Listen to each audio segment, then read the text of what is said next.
ప్రముఖ నటుడు సోనూ సూద్ ఇప్పటికే పలు సామాజిక సేవా కార్యక్రమాల ద్వారా తనకంటూ ఒక గుర్తింపు తెచ్చుకున్నాడు. కోవిడ్ నుంచి మొదలైన ఆయన సామాజిక సేవ నేటికి కొనసాగుతోంది. ఈ కారణంగానే సినిమాల్లో విలన్ పాత్రలు పోషించే సోనూ సూదే అందరూ రియల్ హీరో అని పిలుస్తున్నారు. ఇప్పుడు సోనూ సూద్ మరో మంచి పనికి శ్రీకారం చుట్టాడు. తన కొత్త సినిమా బాక్సాఫీస్ కలెక్షన్ మొత్తాన్ని ఓ వృద్ధాశ్రమానికి, అనాథ శరణాలయానికి విరాళంగా ఇస్తారని కూడా ప్రకటించాడు. సోనూ సూద్ బాలీవుడ్ లోనే కాకుండా సౌత్ ఇండియన్ ఫిల్మ్ ఇండస్ట్రీలో కూడా నటించి పేరు తెచ్చుకున్నాడు. తెరపై విలన్ గా నటించిన నిజ జీవితంలో మాత్రం అతను నిజమైన హీరో.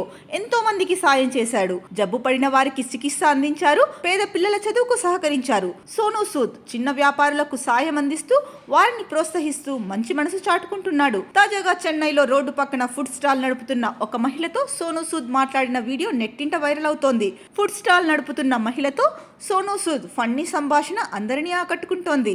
ఆ వీడియోలో సోనూ ఇడ్లీ తిన్నాడు. ఆ తర్వాత అతనే స్వయంగా దోశ వేసే పనిలోకి దిగాడు. ఈ వీడియో నెట్టింట తెగ వైరల్ అవుతోంది. సోనూ సూద్ 3 ఇడ్లీలు మరియు 2 వడల ధర కేవలం 35 రూపాయలని చెప్పుకొచ్చాడు. అలాగే ఆ మహిళతో నాకు డిస్కౌంట్ కావాలి అని అడిగితే 5 రూపాయలు డిస్కౌంట్ ఇస్తానని ఆ మహిళ సరదాగా సమాధానం చెప్పింది. అలాగే దోశ మామూలుగా 15 రూపాయలని, తాను వేసిన దోశ 30 రూపాయలంటూ సోనూ సూద్ అన్నారు. రీసెంట్ గా ఫతే అనే సినిమాతో ప్రేక్షకుల ముందుకు వచ్చాడు సోనూ సూద్.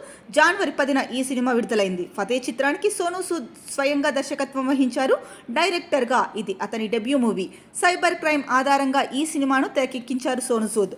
అయితే ఈ చిత్రాన్ని నిర్మించింది సోనూ సూద్ భార్య సోనాలి సూద్.